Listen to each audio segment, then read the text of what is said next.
arkadaşlar, kanalıma hoş geldiniz. Ben Pınar.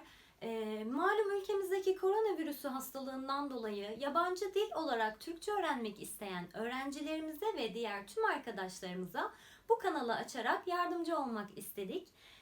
Bu kanalda A1, A2, B1, B2 ve C1 kurlarının ders anlatımlarını ve çalışmalarını yapmayı düşünüyoruz. Biz kitap olarak İstanbul'un yabancılar için Türkçe ders kitabını kullanıyoruz arkadaşlar. Eğer elinizde bu kitaptan varsa bizi buradan takip edebilirsiniz. Yoksa da zaten videolarımızı takip etmeniz durumunda bir sıkıntı yaşayacağınızı düşünmüyorum. Bugün A1'in birinci ünitesiyle başlıyoruz arkadaşlar. Birinci ünitemizde tanışma, selamlaşma ve dilekler olarak bir konumuz var. Bu konuda sadece temel kalıp ifadeleri sizlere anlatıp bu videoyu bitirmeyi düşünüyorum. Çünkü en önemli konulardan biri temel ifadeler. Bu videoda temel ifadeleri anlatıp daha sonra çalışmalarını yapmayı düşünüyorum. Eğer bir sorunuz olursa bana yorum atarak sorular sorabilirsiniz. Şimdiden teşekkür ederim. Başlayalım dersimize. Yeni bir ortama girdiğimiz zaman veya biriyle tanışmak istediğimiz zaman kullandığımız bazı kalıp ifadeler vardır arkadaşlar. Bu ifadeleri ben tahtamıza yazdım. Şöyle başlayabiliriz bu konuya. Ben kanalı açarken sizlere nasıl seslendim? Merhaba. Bu selam verme şeklidir arkadaşlar. Merhaba.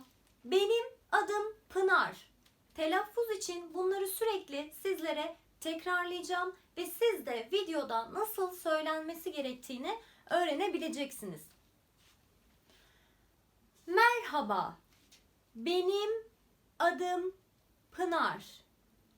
Benim adım Pınar. Senin adın ne? Ve cevap olarak merhaba. Benim adım Zeynep. Benim adım Zeynep. Memnun oldum Zeynep. Memnun oldum Zeynep.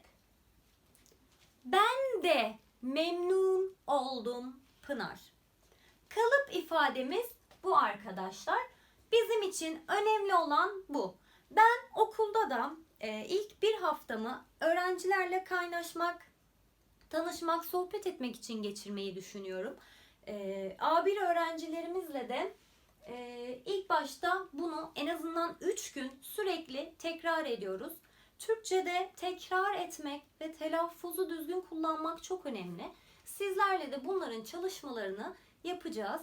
Alfabeye geçtiğimiz zaman da alfabelerin sesletimlerini sizlere tek tek göstereceğim. Şimdilik bunlarla devam edelim. Merhaba. Benim adım Pınar. Senin adın ne? Senin adın ne? Merhaba. Benim adım Zeynep.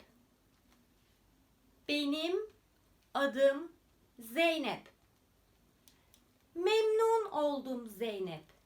Memnun oldum Zeynep. Ben de memnun oldum Pınar. Bunları özellikle yavaş söylüyorum ki sizlerin takip etmesinin daha kolay olmasını istediğim için. A1 kuru için İngilizce altyazı geçmeyi düşünüyoruz arkadaşlar. Yalnız diğer kurlarda Türkçemiz biraz daha ilerlediğinde İngilizce altyazı kullanmayı düşünmüyoruz. Şimdiden bunu söylemek istedim. Tekrar edelim. Merhaba, benim adım Pınar. Senin adın ne? Merhaba, benim adım Zeynep. Memnun oldum Zeynep. Ben de memnun oldum Pınar. Evet arkadaşlar, bunlar için size birazdan çalışma yapacağım. Şimdi diyaloğun devamına geçelim. Evet arkadaşlar, diyaloğun devamında Biriyle tanışırken ona ülkesini soruyoruz. Nerelisin? Veya Zeynep'le konuşuyorum değil mi? Nerelisin Zeynep?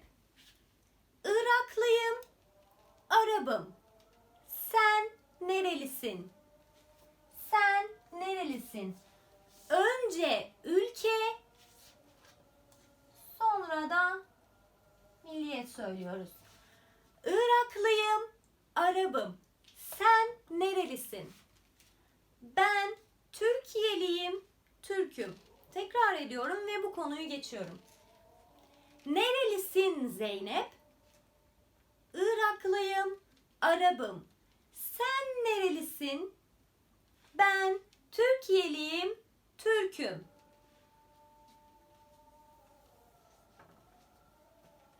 Şimdi bir arkadaşımızla karşılaştığımızda selamlaşırken neler konuşmalıyız? Bunu öğreniyoruz. Selam Zeynep veya merhaba Zeynep. Nasılsın? İyiyim, teşekkür ederim. Sen nasılsın? İyiyim, teşekkür ederim. Sen nasılsın? Ben de iyiyim. Teşekkür ederim. Görüşürüz Pınar. Görüşürüz Zeynep. Bu diyalogların farklı şekilleri var. Onları da şimdi gösteriyorum. Bir arkadaşımızla selamlaştığımızda nasıl diyalog kurmamız gerektiğinin birinci örneğini gösterdik. Şimdi diğer şekillerine de bakıyoruz. Selam Zeynep.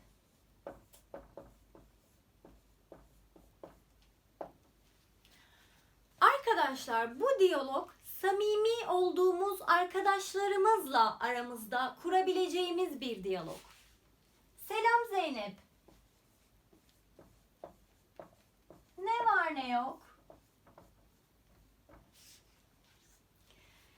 Biz okulda öğrencilerimizle ne var ne yok, nasılsın, nasıl gidiyor gibi diyaloglar öğretirken onların da bizlere öğrettiği şeyler oluyor arkadaşlar.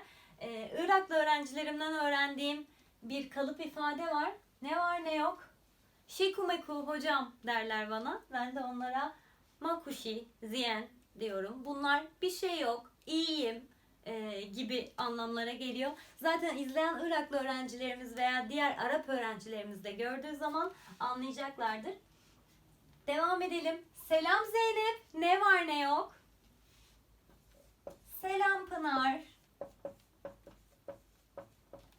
Ne var ne yok diye sorulduğu zaman biz de hiçbir şey yok diyebiliyoruz veya iyilik, sağlık, işte gibi ifadeler kullanabiliriz. Selam Pınar, iyilik, sağlık diyelim. Sorarken sende ne var ne yok diyorum.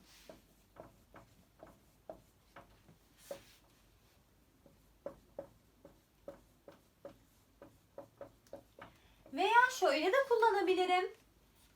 Selam Pınar, iyilik, sağlık, sende ne var ne yok? Veya selam Pınar, iyilik, sağlık, senden ne haber diyebiliriz.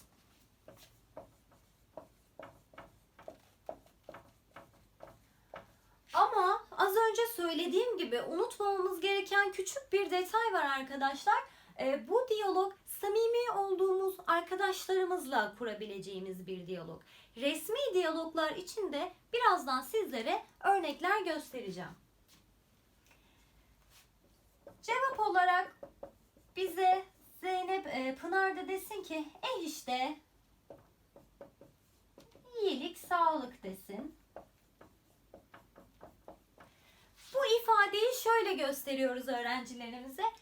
İşte iyilik, sağlık, yuvarlanıyoruz, uğraşıyoruz, çalışıyoruz gibi anlamlara gelebilir. Hoşça kal diyorum.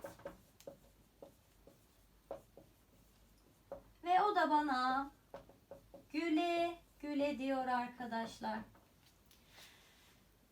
Tekrar ediyorum bu konuşmayı. Bu sefer şekumaku demiyorum. Selam Zeynep. Ne var ne yok? Selam Pınar. İyilik, sağlık. Senden ne haber? Veya senden ne var ne yok? İşte iyilik, sağlık. Hoşça kal. Güle güle şeklinde bir diyalogumuz var. Evet arkadaşlar, şimdi resmi konuşurken resmiyet göstermemiz gereken kişilerle nasıl konuşmalıyız? Bunun örneğini gösteriyorum. Anlatırken biraz daha yavaş olmaya çalışıyorum. Eğer bir problem olursa bana yorum atmayı unutmayın. Şimdi okuldayız, öğretmenimizle konuşuyoruz. İş yerindeyiz, patronumuzla, müdürümüzle konuşuyoruz veya müşterilerimizle konuşuyoruz. Şu şekilde konuşacağız.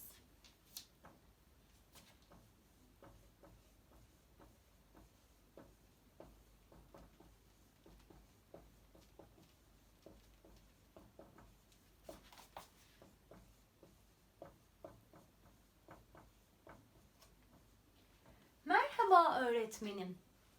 Nasılsınız? Merhaba öğretmenim veya sizin daha çok bildiğiniz, karşılaştığınız ifadeyi yazıyorum. Merhaba hocam. Nasılsınız? Öğrencimiz kim olsun? Nur olsun. Çok sevdiğim bir öğrencim. Merhaba Nur. İyiyim. Sen nasılsın? Şimdi burada şöyle bir fark var arkadaşlar. Merhaba hocam. Nasılsınız? Burada dikkat etmemiz gereken nokta burası. Resmi ifade arkadaşlar. Nasılsınız? Resmi ifade. Merhaba Nur. İyiyim. Sen nasılsın? Biz hocalarımıza, müdürümüze, müşterilerimize karşı resmi davranıyoruz. Onlardan bu şekilde cevap alabiliyoruz. Nasılsınız? İyiyim. Sen nasılsın? Devam edelim.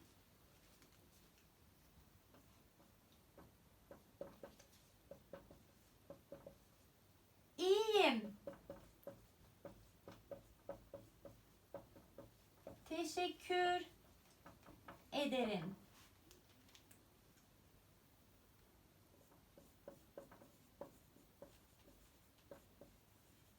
Hoşça kal Nur.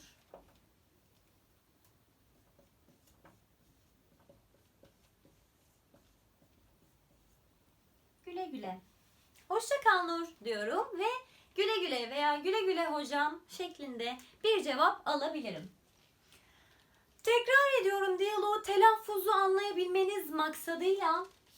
Merhaba hocam, nasılsınız? Merhaba Nur, iyiyim. Sen nasılsın?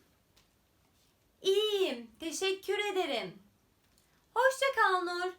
Güle güle diyor ve bitirebiliyoruz. Şimdi öğrenmemiz gereken şöyle bir diyalog var arkadaşlar. Günün hangi saatinde hangi ifadeleri kullanmalıyız? Şimdi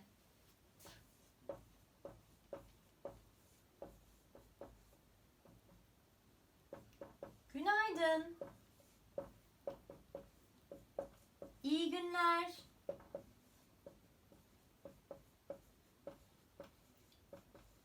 İyi akşamlar.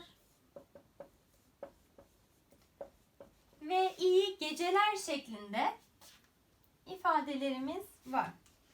Peki hangi saatlerde bu ifadeleri kullanabiliriz? Günaydın sabah 5 ile öğlen 12'ye kadar kullanılır.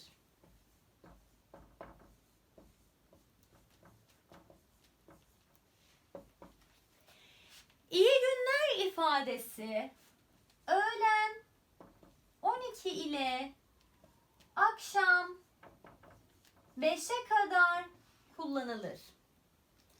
İyi akşamlar ifadesi akşam 5 ile gece 12'ye kadar kullanılır ve iyi geceler ifadesi gece 12 ile sabah 5'e kadar kullanılır arkadaşlar. Bunların telaffuzlarını da sizlere hemen söylüyorum. Günaydın. Yataktayım. Uyuyorum. Sabah oldu. Uyandım. Ablama dedim ki günaydın abla. Günaydın anne dedim. Okula gittim. Öğrencilerimi gördüm. Saat 12, 1, 2. Öğrencimi gördüm. Dedim ki iyi günler Nur. İyi günler hocam dedi. İyi akşamlar ifadesi 5. Okuldan çıkıyorum. Eve gidiyorum. İş bitti. Ne diyorum? İyi akşamlar arkadaşlar diyorum. İyi akşamlar hocam cevabını alıyorum. Peki iyi geceler ifadesi gece oldu uyuyacağım. Telefonla konuşuyorum. Arkadaşıma diyorum ki ben uyuyorum. İyi geceler arkadaşım diyorum.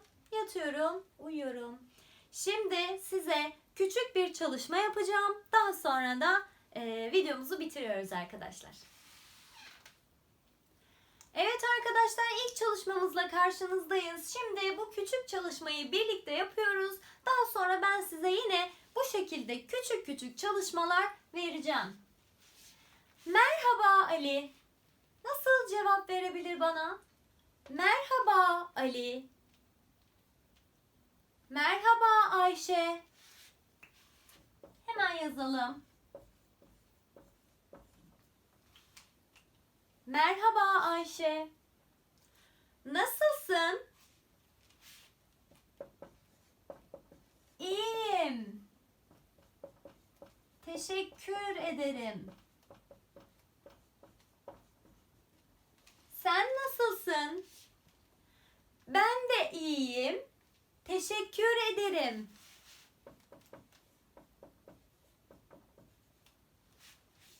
Görüşürüz Ayşe. Görüşürüz Ali veya güle güle Ali şeklinde ufak bir diyalog kurabiliriz arkadaşlarımızla. Bu videodan sonra diyaloglara biraz daha çalışırsanız ufak şekilde konuşmaya hazır olabilirsiniz arkadaşlar.